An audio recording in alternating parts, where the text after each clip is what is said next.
బీసీలకు 42% రిజర్వేషన్ అమలు కాకుండా బీజేపీ అడ్డుకుంటోందని టీపీసీసీ చీఫ్ మహేష్ కుమార్ గౌడ్ విమర్శించారు. ఆ పార్టీ ఎప్పుడూ మతం, దేవుడి పేరు చెప్పి రాజకీయం చేస్తోందని అన్నారు. కామారెడ్డిలో ఈ నెల 15న బీసీ డిక్లరేషన్ విజయోత్సవ సభ నిర్వహించనున్నట్లు తెలిపారు. ఈ మేరకు కామారెడ్డిలో సన్నాహక సమావేశం నిర్వహించారు. ఈ సమావేశంలో మంత్రులు పొన్నం ప్రభాకర్, పొంగులేటి శ్రీనివాసరెడ్డి, సీతక్క, కొండ సురేఖ, శ్రీహరి పాల్గొన్నారు. కామారెడ్డి గడ్డ మీద బీసీలకు 42% రిజర్వేషన్లు ప్రకటించామన్నారు. హామీ ప్రకారం 3 బిల్లులు చేసి కేంద్రానికి పంపించామని, ఈ రిజర్వేషన్లు బీజేపీ అడ్డుకుంటోందని అన్నారు. బీసీల గురించి బండి సంజయ్, ధర్మపురి అరవింద్ ఎందుకు మాట్లాడడం లేదు? అవినీతి సొమ్ము పంపకాల్లో తేడా రావడంతో కవిత బయటపెట్టిందని అన్నారు. ఇక ఇదే విషయం 5 ఏళ్ల క్రితం చెప్పి ఉంటే కవితను ప్రజలు నమ్మేవారని అన్నారు.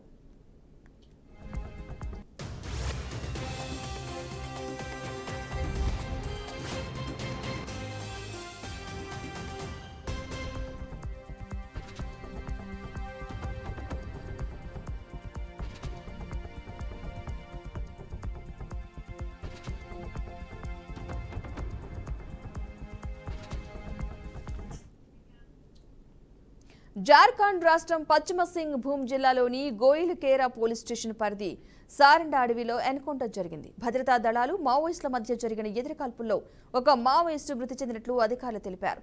మృతి చెందిన మావోయిస్టును అమిజ్ హస్తా అలియాస్ ఆఫ్తాన్ గా గుర్తించారు. మృతి చెందిన మావోయిస్టుపై 10 లక్షల రూపాయల రివార్డు ఉన్నట్లుగా పోలీసు సూపరింటెండెంట్ పరాస్ రాణా వెల్లడించారు.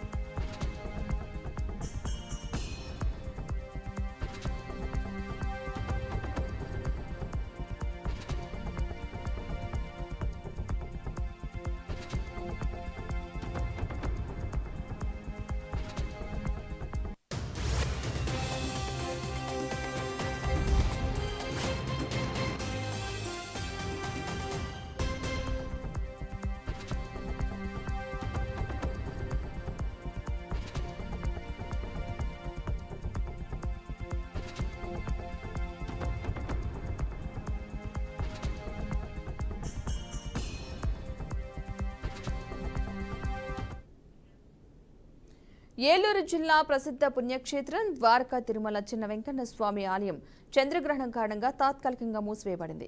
ఆదివారం స్వామివారికి మహానివేదన ముగిసిన వెంటనే ఆలయ ద్వారాలను అర్చకులు మూసివేశారు.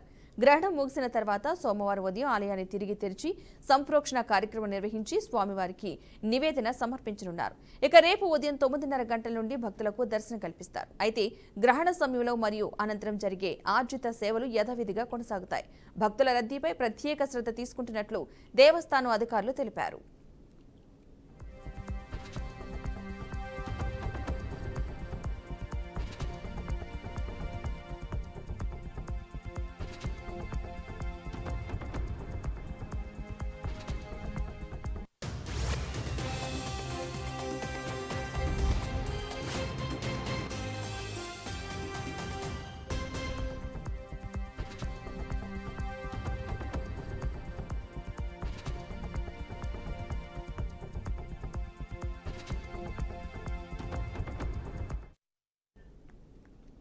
సిరిసిల్ల జిల్లా ప్రసిద్ధ పుణ్యక్షేత్రం వేములవాడ రాజరాజేశ్వరి స్వామి దేవస్థానంలో సంపూర్ణ చంద్రగ్రహణం సందర్భంగా ఆలయాన్ని తాత్కాలికంగా మూసివేశారు.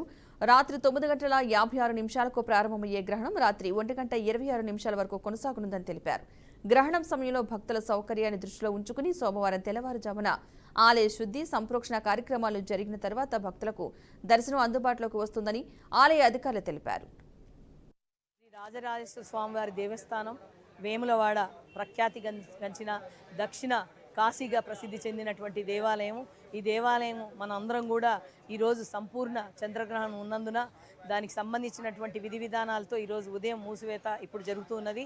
ఆ మూసివేసిన తర్వాత ఈరోజు అనగా రాత్రి 9:56 నుంచి మనకు సంపూర్ణ చంద్రగ్రహణం ప్రారంభమై 1:26కు చంద్రగ్రహణం వీడుతుంది. కాబట్టి దానికి సంబంధించి ఉదయాన్నే మళ్ళీ భక్తుల దర్శనార్థం మనం ఉదయాన్నే గ్రహణం ముగిసిన తర్వాత సంప్రోక్షణ జరుపుకొని ప్రాతకాల సుప్రభాత సేవ చేసుకొని ప్రాతకాల పూజ ముగిసిన తర్వాత 7 గంటలకు మన అందరం కూడా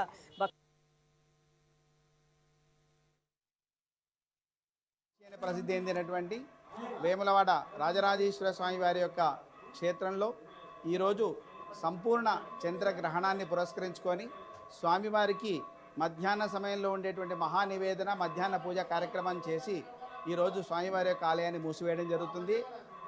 ఆ తర్వాత తదుపరి రేపటి రోజున మనకి ఉదయము మంగళ వాయిద్యాలతో పాటు సంప్రోక్షణ అనంతరము తిరిగి భక్తుల యొక్క దర్శనములన్నీ కూడా యథావిధిగా కొనసాగుతాయి. అయితే ఈ సంవత్సరము సంపూర్ణ చంద్రగ్రహణాన్ని పురస్కరించుకొని ఈ సంవత్సరము రాహుగ్రస్త చంద్రగ్రహణం అంటారు దీన్ని. కుంభరాశి వారి పైన వస్తుంది. ముఖ్యంగా పూర్వభద్ర నక్షత్ర జాతకులు, అలాగే శతభిష నక్షత్ర జాతకులు కానీ, కుంభరాశి వారు కానీ, మిథున రాశి వారు కానీ, వృషభ రాశి వారు కానీ వీరు ఆ గ్రహణ సమయంలో వీలైనంత వరకు ధ్యానము, జపము మొదలైనటువంటి అనుష్ఠానం చేసుకోవచ్చు. ఈ గ్రహణ సమయంలో చేసుకునేటువంటి ఆ ఆద్యంత పుణ్యకాలం ఏతుందో అప్పుడు చేసినటువంటి ఏ చిన్న దానమైనా అది మేరుతుల్యమవుతుంది. ఎవరికి ఇచ్చినోడా వ్యాస సమానుడు అవుతాడు. కాబట్టి అట్టి విలువైనటువంటి సమయాన్ని అందరూ కూడా మనం వినియోగించుకోవాల్సిందిగా కోరుచున్నాము. విశేషించి ఈరోజు స్వామివారి మధ్యాహ్న పూజ అనంతరము ఆలయాన్ని మూసివేయడం జరుగుతుంది. దక్షిణ కాశీ అనే ప్రసిద్ధి చెందినటువంటి వేములవాడ కాకినాడ జిల్లా అన్నవరంలో ప్రముఖ పుణ్యక్షేత్రం వీర వెంకట సత్యనారాయణ స్వామి వారి ఆలయం రాహుగ్రస్త చంద్రగ్రహణం కారణంగా ఇవాళ మధ్యాహ్నం నుంచి ఆలయం మూసివేయబడిందని ఆలయ అధికారులు వెల్లడించారు. ఆలయంలో భక్తుల రద్దీ ఎక్కువగా ఉండటంతో దర్శనం పూర్తయిన తర్వాత ఆలయం తాత్కాలికంగా మూసివేయబడిందన్నారు. సంప్రోక్షణ అనంతరం సోమవారం ఉదయం మళ్లీ గుడి తెరవబడేలా ఏర్పాట్లు చేసినట్లు అధికారులు తెలిపారు. పిఠాపురం శ్రీ కుక్కటేశ్వర స్వామి వారి ఆలయం తప్ప అన్ని ఆలయాలు మూసివేయబడ్డాయని అధికారులు వెల్లడించారు.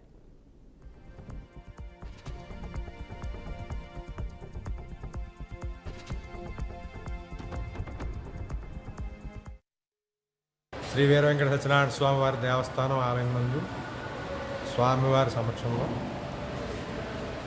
7/9/2025 ఆదివారం రాత్రి 9:50 సంపూర్ణ చంద్రగ్రహణం ఏర్పడుతున్నందున మధ్యాహ్నం 1 గంటల నిమిషములకు స్వామివారి ఆలయ దర్శనములు నిలుపుదల చేయడమైనది. మరలా 8వ తారీఖు 8/9/2025 సోమవారం ఉదయం యథావిధిగా స్వామివారి కార్యక్రమాలు పూర్తయిన తదుపరి భక్తులకు ఉదయం 7 గంటలకు భక్తులకు సర్వదర్శనములు ఏర్పాటు చేయడం. శ్రీ వీర వెంకట సత్యనారాయణ స్వామివారి దేవస్థానం ఆలయం నందు స్వామివారి సమక్షంలో 7/9/2025 ఆదివారం రాత్రి 9:50 సంపూర్ణ చంద్రగ్రహణం ఏర్పడుతున్నందున మధ్యాహ్నం 1 గంటల నిమిషములకు స్వామివారి ఆలయ దర్శనములు నిలుపుదల చేయడమైనది. మరలా 8వ తారీఖు 8/9/2025 సోమవారం ఉదయం యథావిధిగా స్వామివారి కార్యక్రమాలు పూర్తయిన తదుపరి ఎర్ర సముద్రంలో కేబుల్స్ తెగిపోవడంతో పాకిస్తాన్ సహా పలు దేశాల్లో ఇంటర్నెట్ సేవలకు అంతరాయం ఏర్పడింది. పాకిస్తాన్, యుఏఈ దేశాల్లో ఇంటర్నెట్ వేగం మందగించిందని ప్రముఖ watch dog organisation NetBlocks ఓ ప్రకటనలో వెల్లడించింది. జెడ్డా సమీపంలో కేబుల్స్ కట్టనట్లుగా పేర్కొంది. సముద్రం అడుగున ఉన్న ఈ కేబుల్స్ ఎలా తెగాయనే దానిపై స్పష్టత లేదని నిపుణులు చెబుతున్నారు. మరొక వాదన ప్రకారం హౌతీ రెబల్స్ ఉద్దేశపూర్వకంగానే దాడులు జరిపి కేబుల్స్ కట్ చేశారనే ప్రచారం జరుగుతోంది. యెమెన్ కేంద్రంగా కార్యకలాపాలు నిర్వహిస్తున్న హౌతీ రెబల్స్ గతంలో ఇజ్రాయేలుకు హెచ్చరికలు జారీ చేశారు. గాజాలోని హమాస్ తీవ్రవాదులపై దాడులు ఆపాలని వార్నింగ్ ఇచ్చారు. ఇజ్రాయేలుపై ఒత్తిడి పెంచేందుకే హౌతీ రెబల్స్ ఎర్ర సముద్రంలో కేబుల్స్ కట్ చేసి ఉండవచ్చనే సందేహాలు వ్యక్తమవుతున్నాయి. గతంలోనూ ఇలాగే ఇంటర్నెట్ కేబుల్స్ కట్ చేశారని ఆరోపణలు రాగా హౌతీ రెబల్స్ ఖండించారు. తాజా ఘటనపై మాత్రం ఇప్పటి వరకు ఎలాంటి ప్రకటన చేయలేదు. సౌదీ, యుఏఈ, పాకిస్తాన్ సహా పలు దేశాల్లో ఇంటర్నెట్ వినియోగదారులు సమస్యను ఎదుర్కొంటున్నట్లుగా సమాచారం.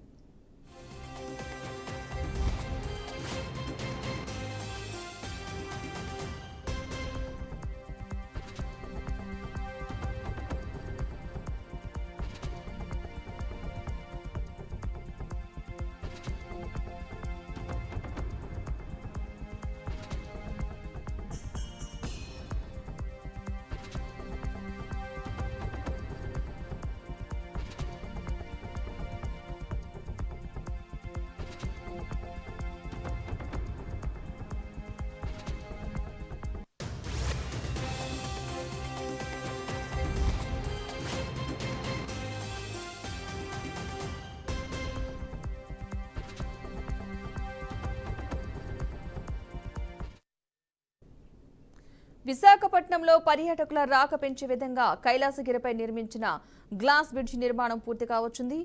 విఎంఆర్డీఏ ఆర్జే అడ్వెంచర్ సంస్థల ఆధ్వర్యంలో రూపుదిద్దుకున్న ఈ వంతెన దేశంలోని అతి పొడవైన గ్లాస్ బ్రిడ్జిగా గుర్తింపు పొందనుంది. సుమారు 55 మీటర్ల పొడవు కలిగిన ఈ బ్రిడ్జ్ ఒకేసారి 100 మంది నిలబడగల సామర్థ్యంతో నిర్మించినప్పటికీ భద్రతా చర్యల దృష్ట్యా ఒకేసారి కేవలం 40 మందికే అనుమతి ఇవ్వనున్నారు.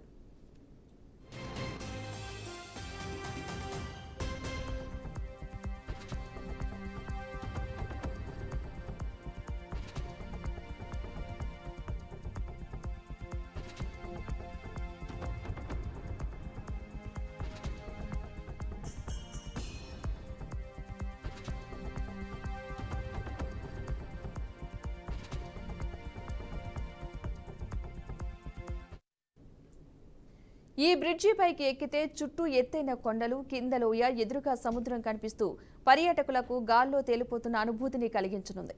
టికెట్ ధర 250 రూపాయల నుంచి 300 మధ్య ఉండే అవకాశం ఉంది. ఒక్క పర్యాటకుడు ఈ వంతెనపై 5 నుండి 7 నిమిషాల వరకే ఉండవచ్చు.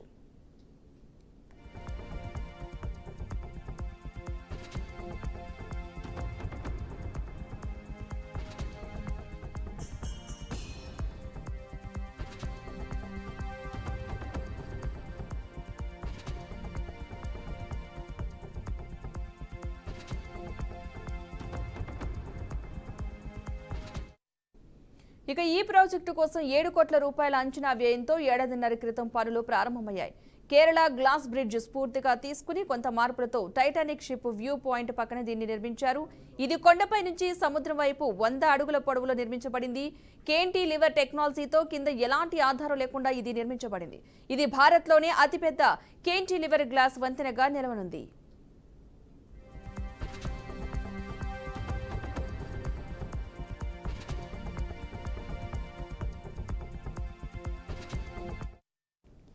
జర్మనీ నుంచి దిగుమతి చేసుకున్న తుప్పు పట్టని స్టీల్, బెంగళూరులో తయారు చేసిన అద్దాలు, రోపులతో నిర్మాణం నాణ్యతకు ప్రాముఖ్యత ఇచ్చారు.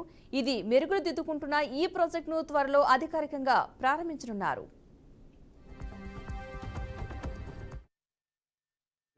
It is known as glass skywalk అండి, స్కైవాక్ బ్రిడ్జ్ అంటాము.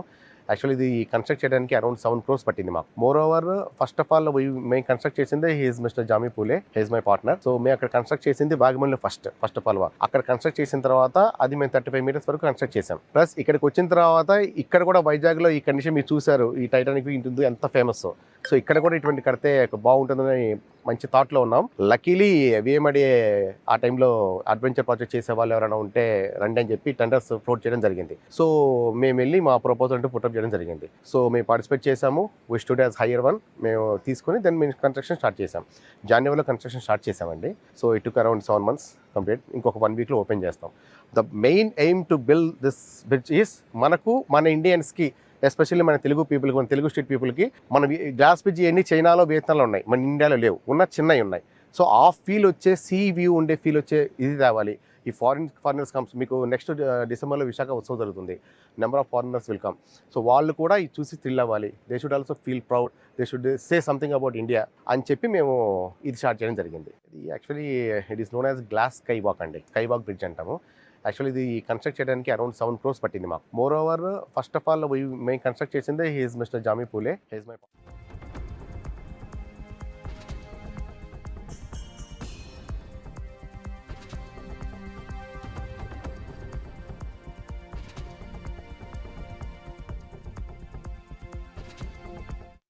VMRDA Vaishak bridge, both are same concept. It's a cantilever bridge, but in Kerala we made a bridge of 38 meter length. But this is going to be India's longest cantilever glass bridge. It is having a 55 meter length. All the handrails, we use 316 L grade stainless steel, which is imported. And this is the stainless steel normally we are using for seaside construction. So all the safety measures are taken properly. Even the ropes are imported. It is having 40 mm thickness, and as he said, the glass is having 40 mm thickness. It's a 3-layer sandwich tempered laminated glass panel, and even the bridge is designed with a safety of it can carry like 250 km/h. The wind they can. The bridge can carry the wind of 250 km/h. During the designing of the structural designing of the glass bridge, Telangana అసెంబ్లీకి 2023లో జరిగిన ఎన్నికల్లో స్వల్ప మెజార్టీతో Congress party అధికారంలోకి వచ్చిన విషయం తెలిసిందే. అయితే ఈ ఎన్నికల్లో బీఆర్ఎస్ పార్టీ నుంచి గెలిచిన 10 మంది ఎమ్మెల్యేలు కాంగ్రెస్ పార్టీలో చేరారు. ఇక వారిపై పార్టీ ఫిరాయింపులు చేసినందుకు చర్యలు తీసుకోవాలని బీఆర్ఎస్, బీజేపీ ఎమ్మెల్యేలు వేసిన పిటిషన్లపై సుప్రీంకోర్టు విచారణ జరిపి 3 నెలల్లో చర్యలు తీసుకోవాలని ఆదేశాలు జారీ చేసింది.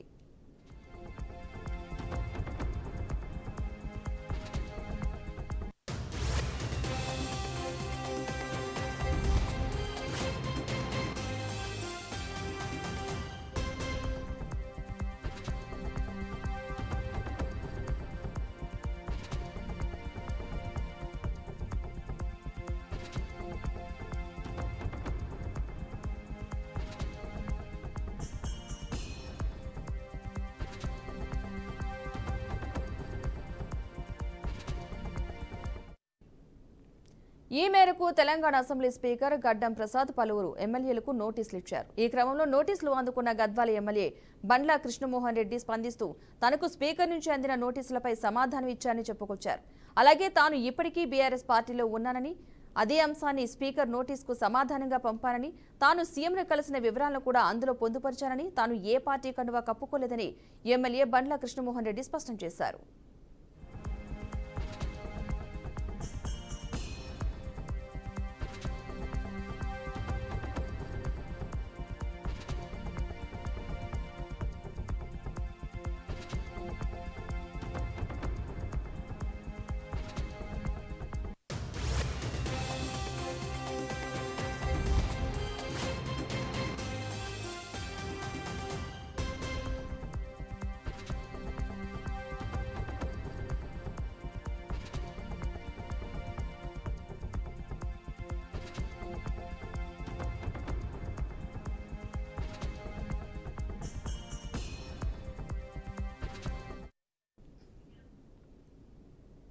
జపాన్ రాజకీయాల్లో అనూహ్య పరిణామం చోటు చేసుకుంది. దేశ ప్రధానమంత్రి షిగేరు ఇషిబా తన పదవికి రాజీనామా చేయాలని నిర్ణయించుకున్నట్లుగా ప్రకటన చేశారు.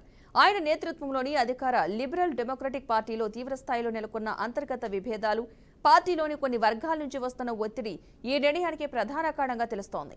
ఇటీవల జరిగిన పార్లమెంటు ఎగువ సభ ఎన్నికల్లో అధికార ఎల్డీపీ మెజార్టీని కోల్పోయింది. ఈ ఓటమి తర్వాత పార్టీలో ఇషిబా నాయకత్వంపై అసంతృప్తి పెరిగింది. గత ఏడాది 2024 అక్టోబర్లో ప్రధానిగా బాధ్యతలు చేపట్టిన ఇషిబా ఏడాది పూర్తి కాకముందే పదవి నుంచి వైదొలగనుండడం గమనార్హం.